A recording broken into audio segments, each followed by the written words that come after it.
Here's the messiest mistake you're making in spreadsheets, and it's happening even before you do anything in your sheet.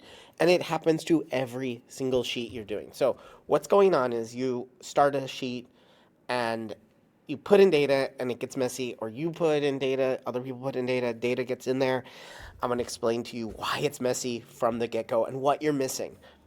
So what's going on is there is no fix to this mistake. That is font, that is size, row size, column size, nothing. The mistake you're making is not using data validation. Now, let me explain a little bit about this. So, we can be using spreadsheets for CRMs, we can be using them for just a little bit of data entry, we can be using them to do project management, whatever it is.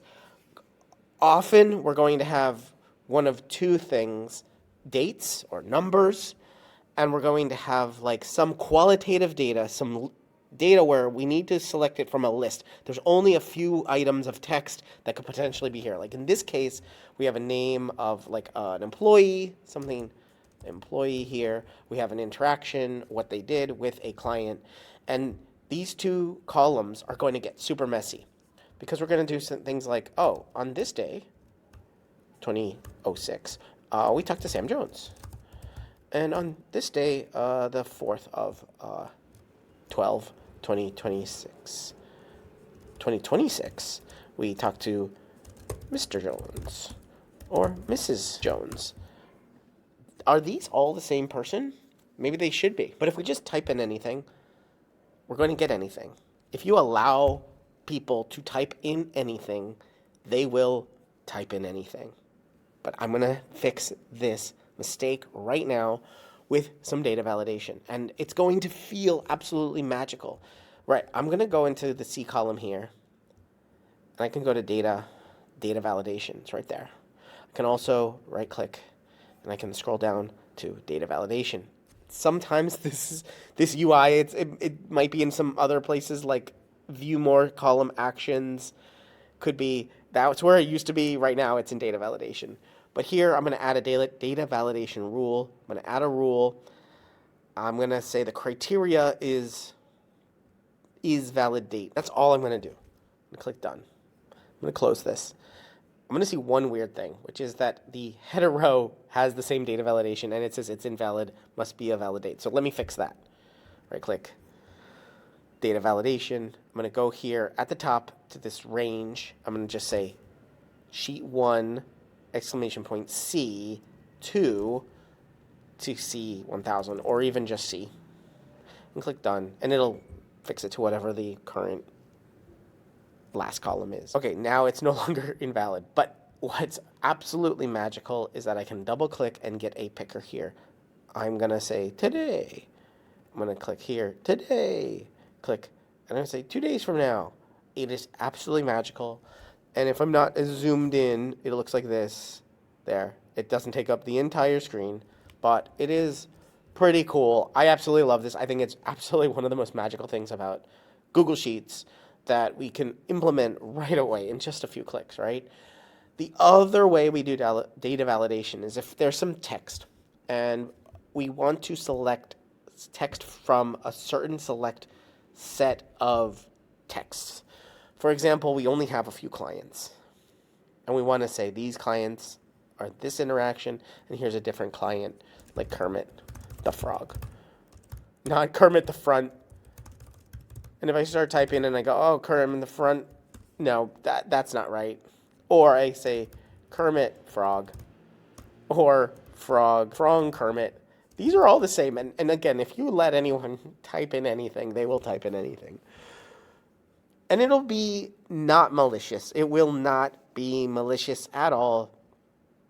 They're just trying to get their work done, and they don't realize that we need to see how many interactions we have with a client. We need to build this client. We want to do other things with this client. We need this data validated.